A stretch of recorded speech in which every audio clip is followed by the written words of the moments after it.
हरिओम। सूर्य नाड़ी और चंद्र नाड़ी के लिए कुछ जो अभ्यास करता है या हम यदि अभ्यास करते हैं तो स्वयं के लिए भी कुछ दिशा निर्देश हैं। यदि उन दिशा निर्देश के अंतर्गत हम इस कार्य को करते हैं तो हमको अप्रत्याशित, जो हम सोच भी नहीं सकते, उसका हमको लाभ मिलता है। जैसे भोजन की स्थिति क्या होगी, हमको कब कौन सा भोजन करना चाहिए, भोजन का क्रम क्या होगा, किस प्रकार से हमको भोजन करना चाहिए, हमको स्नान की स्थिति क्या होगी, किस प्रकार से स्नान करना चाहिए, ये भी बड़ा महत्वपूर्ण विषय है।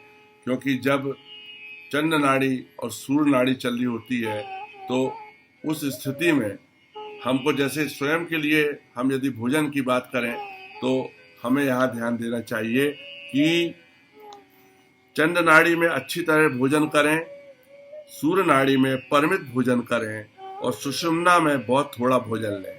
ये बड़ी इंपॉर्टेंट चीज है। यदि सुषुम्ना चल रही है तो उपवास रखना श्रेष्ठकर होता है। इस समय लिए गए भोजन का पाचन नहीं होता और यह रोग उत्पन्न करता है। इसी प्रकार जब पृथ्वी तत्व उदित हो, जब आपका, जिस प्रकार से 5 तत्वों की हमने बात की थी, और जब पृथ्वी तत्व आपका उदित होता है तो मीठा खाएं, जल तत्व में तरल पदार्थ खाएं, अग्नि के समय तले हुए पदार्थ, वायु में कंदमूल तथा अनाज और आकाश के समय नमकीन पदार्थ ग्रहण करना चाहिए। आहार के समय निम्न क्रम अपनाना चाहिए कि पृथ्वी चंद्र नाड़ी में चावल और दूध, पृथ्वी सूर्य नाड़ी में वसा, अग्नि चंद्र और सूर्य नाड़ी में आटा और दालें, जल चंद्र नाड़ी में घी, जल सूर्य नाड़ी में तेल में पके पदार्थ, पृथ्वी जल चंद्र नाड़ी में खीर, पृथ्वी तथा जल सूर्य नाड़ी में छाछ और मठा। जब पृथ्वी जल और अग्नि चंद्र नाड़ी में हो तो सामान्यतः फल और दूध लेना चाहिए। इसी प्रकार से आप देखेंगे कि जब वायु तथा आकाश चंद्र नाड़ी में कार्य करे, पकी हुई पत्तेदार सब्जियां लेना चाहिए। भोजन में क्रम इस प्रकार रहेगा, भोजन यदि करते हैं तो क्रम किस प्रकार से रहेगा, घी, फिर मीठा, फिर खट्टी वस्तुएं और अंत में तीखी वस्तुएं। आपको घी से बनी हुई वस्तुओं में भोजन प्रारंभ करना चाहिए और अंत में तीखी वस्तुएं ग्रहण करनी चाहिए।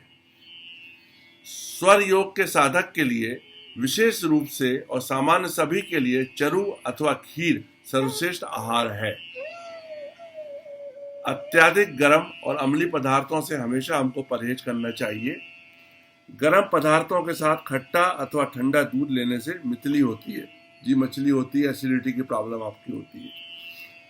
चंद्र नाड़ी के समय ठंडे तथा तरल पदार्थ लेने से गठिया होता है, क्योंकि यह यूरिक अम्ल में वृद्धि करता है। चंद्र नाड़ी में भोजन अत्यंत धीरे धीरे करना चाहिए, जिससे पाचन अच्छी तरह से आपका हो। यदि भोजन ग्रहण करते समय तत्काल बाद चंद्र नाड़ी को चलाया जाए तो सभी विष जो है नष्ट हो जाते हैं। इसी प्रकार से हम स्नान का भी संयोग है, स्नान की भी कुछ बातें हैं जो बड़ी महत्वपूर्ण है कि जब सूर्य नाड़ी कार्य कर रही है तो तालाब अथवा नदी में प्रवेश करें, इससे मितली रोग ठीक हो जाता है। जल से बाहर तब निकलें जब श्वास पिंगला से एड़ा में परिवर्तित, यानी बायां स्वर चलने लगे हो जाए। यदि आप चंद्र नाड़ी यानी बायां स्वर के प्रवाह के समय जल में रहेंगे तो यूरिक अम्ल में वृद्धि हो जाएगी। इसके बाद तेल स्नान के लिए जब हम मालिश वगैरह जो कराते हैं कई लोग निरंतर, तो जब चंद्र नाड़ी बायां स्वर चले तब तेल लगाएं और सूर्य नाड़ी दायां स्वर चले तब स्नान करें, इससे कफ नहीं बनेगा। इस प्रकार से आपने देखा।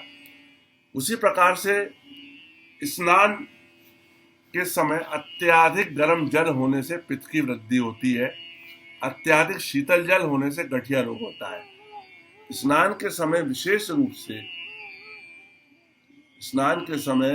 रूप से तेल स्नान हेतु गुनगुना जल अथवा जल मात्र उतना ही गर्म हो जो दर्द दूर करने में पर्याप्त हो।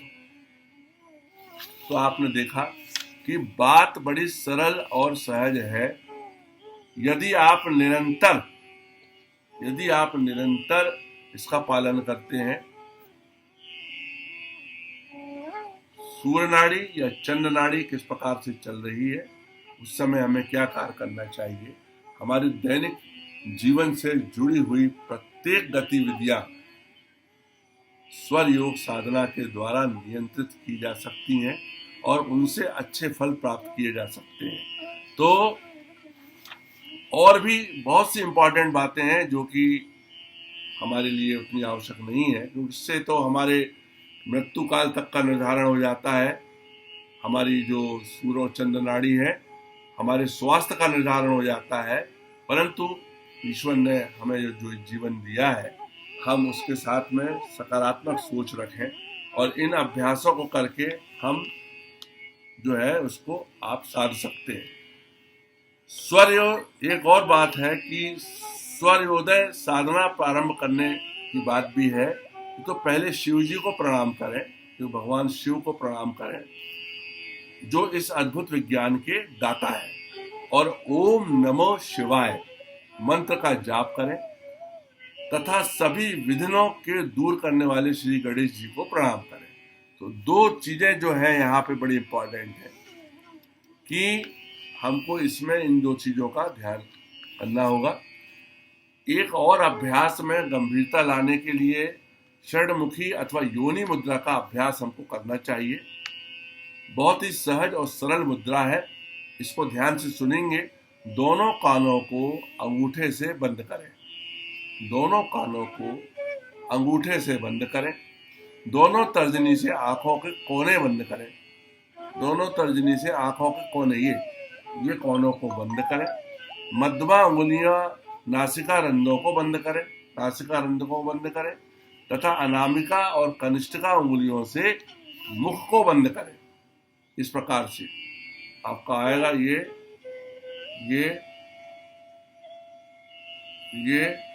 और ये देखिए। तो हल्का कुंभक करें और भूमध्य में अपने ध्यान को केंद्रित करें।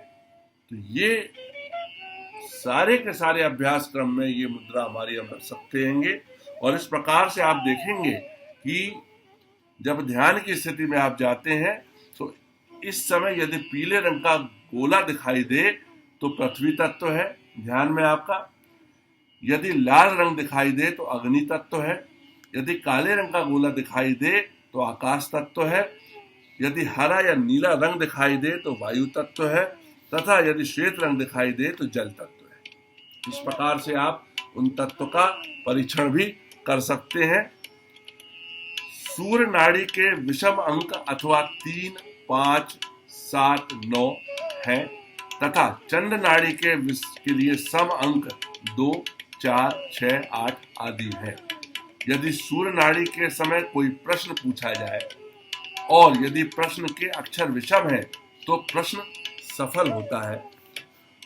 इस प्रकार से आप देखेंगे कि यह जो बातें हैं जितनी आवश्यक है उसका अभ्यास आप कर सकते हैं और अभ्यास करने के बाद में आप निरंतर आप उन सारी चीजों को अनुभव कर सकते हैं जो कि इसके अंतर्गत आपको बताई गई है।